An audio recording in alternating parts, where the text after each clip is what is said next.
തിരുവനന്തപുരം നഗരത്തിൽ ഇന്ന് പകലും കുടിവെള്ളം എത്തില്ല. പുലർച്ചെ ഭാഗികമായി തുടങ്ങിയ പമ്പിംഗ് നിർത്തിവെച്ചു. വാൽവിൽ ലീക്ക് കണ്ടെത്തിയതിനെ തുടർന്നാണ് നടപടി. പൈപ്പിടൽ ജോലികളും പൂർത്തിയായിട്ടില്ല. അതേസമയം ഇന്ന് 4 മണിയോടെ കുടിവെള്ള വിതരണം പുനഃസ്ഥാപിക്കുമെന്ന് ജലവിഭവ മന്ത്രി റോഷി അഗസ്റ്റിൻ പറഞ്ഞു. സാധ്യമായ സ്ഥലങ്ങളിൽ ടാങ്കറുകളിൽ വെള്ളം എത്തിക്കുന്നുണ്ട്. സാങ്കേതികമായ തടസ്സങ്ങൾ മൂലമാണ് ജലവിതരണം തടസ്സപ്പെട്ടതെന്നും മന്ത്രി തിരുവനന്തപുരത്ത് പറഞ്ഞു. വിവരങ്ങളുമായി ടിൻഡു ദാസ് ചേരുന്നു. ടിൻഡു, കഴിഞ്ഞ ദിവസം മുതൽക്ക് തന്നെ നഗരപ്രദേശങ്ങളിൽ കുടിവെള്ളത്തിന്റെ അതിരൂക്ഷമായ ക്ഷാമമാണ്. പരിഹാര മാർഗങ്ങളൊന്നും ഇതുവരെ കൃത്യമായി പ്രാവർത്തികമാക്കാൻ സാധിച്ചിട്ടില്ല. ഇനി തുടർന്നുള്ള ദിവസങ്ങളിൽ ഈ ജലവിതരണം പുനഃസ്ഥാപിക്കാൻ, പൂർണ്ണമായ രീതിയിൽ തന്നെ പുനഃസ്ഥാപിക്കാൻ കഴിയുമെന്നാണോ അധികൃതർ നൽകുന്ന സൂചന?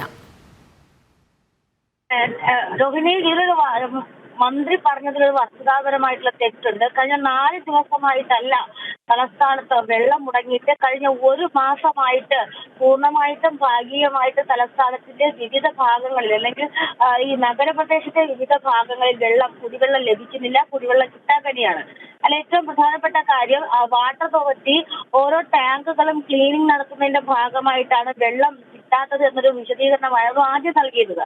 പത്രങ്ങളിൽ 5-6 നഗരസഭയ്ക്ക് 5-6 വാർഡുകളുടെ പേര് കൊടുത്തതിന് ശേഷം ഏതാണ്ട് 15ഓളം വരുന്ന 16ഓളം വരുന്ന പ്രദേശങ്ങളിൽ കുടിവെള്ളം എത്താതാകുന്ന അവസ്ഥയുണ്ട്. പക്ഷെ കഴിഞ്ഞ 4 ദിവസമായിട്ട് പൂർണ്ണമായിട്ടും വെള്ളം ലഭിക്കുന്നില്ല, അല്ലെങ്കിൽ പൂർണ്ണമായിട്ടും ഈ സംവിധാനങ്ങൾ മുടങ്ങിയൊരു സ്ഥിതിയാണ്. ഇതില് നഗരസഭ പറയുന്ന വിശദീകരണം എന്ന് പറയുന്നത്, ഈ തിരുവനന്തപുരം മുതൽ നാഗർകോവിൽ വരെയുള്ള റെയിൽവേയുടെ പാത ഇരട്ടിക്കലുമായി ബന്ധപ്പെട്ട വാട്ടർ അതോറിറ്റിയുടെ പൈപ്പിങ്ങിന്റെ അലൈൻമെന്റിന്റെ ചേഞ്ചസിന് വേണ്ടിയിട്ടാണ്, അല്ലെങ്കിൽ അലൈൻമെന്റുകൾ മാറ്റുന്നതിന് വേണ്ടിയിട്ടുള്ള പണികൾ നടക്കുകയാണ്. അതുകൊണ്ടുകൂടെ പൈപ്പുകൾ മാറ്റുന്നതിന്റെ പണി നടക്കുന്നത് കൊണ്ട് തന്നെ വെള്ളം വിതരണം ചെയ്യാൻ സാധിക്കുന്നില്ല എന്നാണ് പറയുന്നത്. പക്ഷേ അരുവിക്കരയിലുള്ള ഒരു പൈപ്പ് വഴിയിട്ടുള്ള വെള്ള വിതരണം, അല്ലെങ്കിൽ ജലവിതരണം പൂർണ്ണമായിട്ട് തടസ്സപ്പെട്ടിട്ടുണ്ട്. അരുവിക്കര ഡാമിൽ നിന്നുള്ള ജലസ്രോതസ്സിനെ ആശ്രയിച്ചുകൊണ്ടാണ് തിരുവനന്തപുരം നഗരത്തെ പ്രധാനപ്പെട്ട ഇടങ്ങളിലെല്ലാം വെള്ളം എത്തുന്നത്. അതിൽ ഒരു പൈപ്പ് വഴിയുള്ള ജലവിതരണം പൂർണ്ണമായും തടസ്സപ്പെട്ടിട്ടുണ്ട്.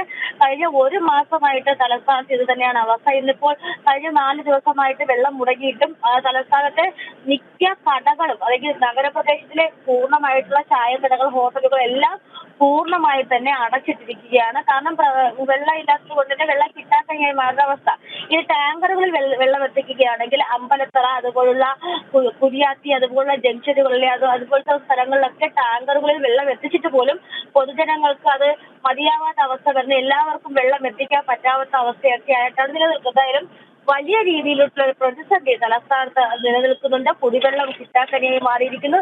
ഈ പ്രശ്നം മാധ്യമ ശ്രദ്ധയിൽ എത്തിയതിനു ശേഷം മാത്രമാണ് വകുപ്പ് മന്ത്രിയും അതോടൊപ്പം തന്നെ നഗരത്തിന്റെ ചുമതലയുള്ള വി ശിവൻകുട്ടി ഉൾപ്പെടെയുള്ള മന്ത്രിമാരുടെ ഇടപെടാനുള്ള ഒരു മനസ്സ് കാര്യം. പക്ഷേ ഇടപെട്ടിട്ടും ഇതേ അവസ്ഥ തന്നെയാണ്. ഇന്ന് വൈകുന്നേരം 4 മണിയോട് കൂടി അല്ലെങ്കിൽ ജലവിതരണം പൂർണ്ണമായിട്ട് നടപ്പിലാക്കുമെന്ന് പറയുമ്പോഴും പൈപ്പുകൾ പോലും, അതായത് പരസ്പരം ഓരോ പ്രദേശത്ത് വെള്ളം എത്തിക്കാനുള്ള പൈപ്പുകളുടെ പണികൾ പോലും പൂർത്തിയായിട്ടില്ല. ഇനിയുള്ള മാർഗം എന്ന് പറയുന്നത് ടാങ്കറുകൾ വഴി വെള്ളം എത്തിക്കുക എന്നതാണ്. ടാങ്കറുകൾ വഴി എല്ലായിടത്തും അവർക്ക് ആവശ്യമായിട്ടുള്ള രീതിയിൽ വെള്ളം എത്തിക്കാൻ കഴിയുന്നില്ല എന്ന് പറയുന്നത് ഈ ഘട്ടത്തിലെ പരാതിയാണ്.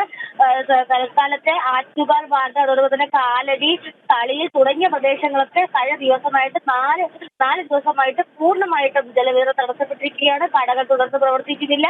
അപ്പോൾ അത്തരത്തിൽ രൂക്ഷമായ സാഹചര്യത്തിലൂടെയാണ് തലസ്ഥാനം കടന്നു പോകുന്നത്. ശരി.